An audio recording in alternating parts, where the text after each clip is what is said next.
ನಮಸ್ಕಾರ ಕರ್ನಾಟಕ, ಎಲ್ಲರಿಗೂ ಬೆಳಗಿನ ಶುಭೋದಯಗಳು. ಅಂತೂ ಇಂದು ದರ್ಶನ್ ರವರಿಗೆ ಜಾಮೀನಂತೂ ಕೊಟ್ಟಿದ್ದಾಗಿದೆ. ಇನ್ಮೇಲೆ ಅವ್ರಿಗೆ ಫ್ರೀಡಮ್ ಇರುತ್ತೆ. ಅವರು ಹಾಸ್ಪಿಟ್ಲಿಂದ ಡಿಸ್ಚಾರ್ಜ್ ಹೋಗಿ ಮನೆಗಾದರೂ ಹೋಗ್ಬೋದು. ಅದಾದ ನಂತರ ಅವರು ಚಿತ್ರೀಕರಣದಲ್ಲಿ ಭಾಗಿ ಕೂಡ ಆಗ್ಬೋದು. ಒಂದಷ್ಟು ಷರತ್ತುಗಳನ್ನ ಕೋರ್ಟ್ ನೀಡಿದೆ. ಅಂತ ದೊಡ್ಡದೇನಲ್ಲ, ಒಂದಷ್ಟು ಷರತ್ತುಗಳು ಇದ್ದಾವೆ. ಏನಪ್ಪ ಅಂದರೆ, ಒಂದು 1 ಲಕ್ಷದ ಬಾಂಡನ್ನು ನೀಡಬೇಕಾಗುತ್ತೆ. ಮತ್ತು ಇಬ್ಬರು ಒಂದು ಸಾಕ್ಷಿದಾರರ ಸಹಿ ಬೇಕು, ಇಬ್ಬರು ಶೂರಿಟಿ.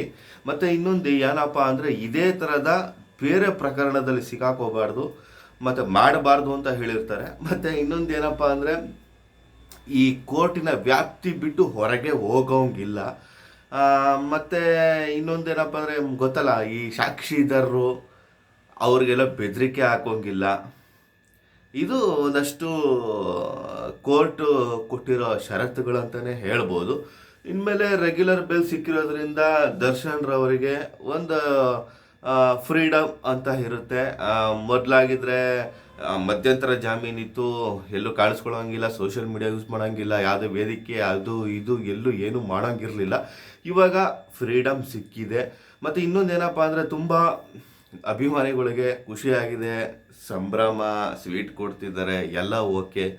ಮತ್ತು ಇನ್ನೊಂದೇನಪ್ಪ ಅಂದರೆ, ಇದು ಅತಿರೇಕ ಆಗಬಾರ್ದು ಅಷ್ಟೇ. ಯಾಕಂದರೆ ಇನ್ನೊಬ್ಬರಿಗೆ ಅದು ಇರಿಟೇಷನ್ ಅಂತೂ ಆಗಬಾರ್ದು, ಅದನ್ನೊಂದು ಹೇಳಬಲ್ಲೆ. ಮತ್ತು ಇನ್ನೊಂದೇನಪ್ಪ ಅಂದರೆ, ಖುಷಿನ ಮನಸ್ಸಲ್ಲಿ ಸಂಭ್ರಮಿಸಿ, ಇನ್ನೂ ಅವರು ಹಾಸ್ಪಿಟ್ಲಲ್ಲಿದ್ದಾರೆ, ಅವರ ಆರೋಗ್ಯ ಒಂದು ಮಟ್ಟಕ್ಕೆ ಸರಿ ಇದೆ. ಆದರೂ ಆದಷ್ಟು ಬೇಗ ಡಿಸ್ಚಾರ್ಜ್ ಆಗಿ ಮುಂದಿನ ಒಂದು ನಡೆ ಏನಿರುತ್ತೆ, ಒಂದು ಸ್ವಲ್ಪ ತೀರ್ಮಾನಗಳಿರ್ತವೆ, ಅವೆಲ್ಲ ತುಂಬ ಗಟ್ಟಿಯಾಗಿ ತಗೊಳ್ಳಿ. ವಿಜಯಲಕ್ಷ್ಮಿ ಅವರ ಒಂದಷ್ಟು ದೇವಸ್ಥಾನಗಳಿಗೆ ಸುತ್ತಿದ್ದ ಪ್ರತಿಫಲ ನಿನ್ನೆ ದರ್ಶನ್ ಅವರಿಗೆ ಜಾಮೀನು ಸಿಕ್ಕಿದೆ ಅಂತ ಕೂಡ ಹೇಳ್ಬೋದು. ಮತ್ತು ಸ್ನೇಹಿತರೆ, ನಿಮಗೆ ಏನು ಅನ್ನಿಸ್ತಿದೆ? ದರ್ಶನ್ ಅವರಿಗೆ ಜಾಮೀನು ಸಿಕ್ಕಿದೆ, ಎಷ್ಟು ಖುಷಿ ಇದೆ, ಅದನ್ನು ಕಮೆಂಟ್ ಬಾಕ್ಸಲ್ಲಿ ತಿಳಿಸಿ. ಆದಷ್ಟು ಈ ಒಂದು ವಿಡಿಯೋನ ಶೇರ್ ಮಾಡಿ, ಲೈಕ್ ಮಾಡಿ. ನಮಸ್ಕಾರ.